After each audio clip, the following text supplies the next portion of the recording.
एक छोटा सा घर जो पूरी वादी में अकेला था, एक पहाड़ी के ऊंचाई पर था। उस घर से नदी और खेतों का नज़ारा दिखता था, जिसमें पकी हुई मकई के साथ फूल भी थे जो अच्छी फसल का वादा करते थे। लैंचो, जो अपनी ज़मीन को अच्छे से जानता था, पूरी सुबह सिर्फ आसमान को देख रहा था और बोला, अब हमें पानी मिलेगा। उसकी बीवी जो रात का खाना बना रही थी वो बोली, हाँ, अगर भगवान की मर्जी हुई तो। और वैसे ही थोड़ी देर बाद बड़े बड़े पानी के बूंदें गिरनी शुरू हुई। लैंचो खुश था। उसने कहा, ये पानी नहीं गिर रहा, ये तो नए सिक्के हैं। लेकिन थोड़ी देर बाद जोर से आंधी आई और पानी के साथ बड़े बड़े ओले भी गिरने लगे। उसके बच्चे ओले इकट्ठा करने लगे और लैंचो दुखी हो गया क्योंकि उसकी सारी फसल बर्बाद हो गई।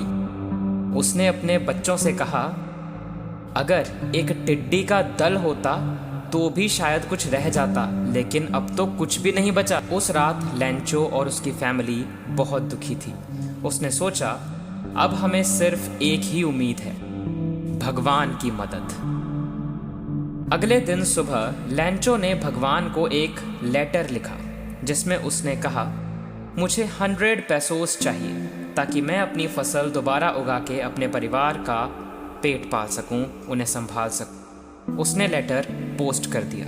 पोस्ट मास्टर को जब लेटर मिला तो वो पहले हंसा, लेकिन फिर उसने सोचा, इस आदमी में कितना विश्वास है भगवान के ऊपर। उसने अपने दोस्तों और कलीग्स से पैसे इकट्ठे किए, पर वो सिर्फ 70 पेसोस ही इकट्ठे कर पाया। उसने वो पैसे एक लेटर के साथ लैंचो को भेज दिए जिसमें उसने सिर्फ गॉड लिखा था। एज अ गॉड उसमें साइन किया था।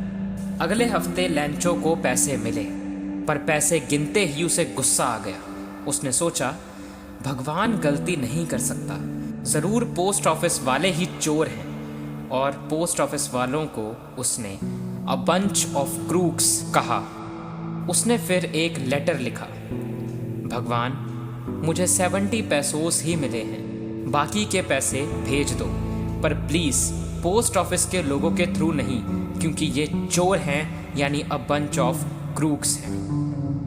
ये स्टोरी एक आम इंसान की भगवान पर पूरी श्रद्धा को दिखाती है और पोस्ट मास्टर की दयालुता भी कि उसने लैंचो का विश्वास टूटने नहीं दिया।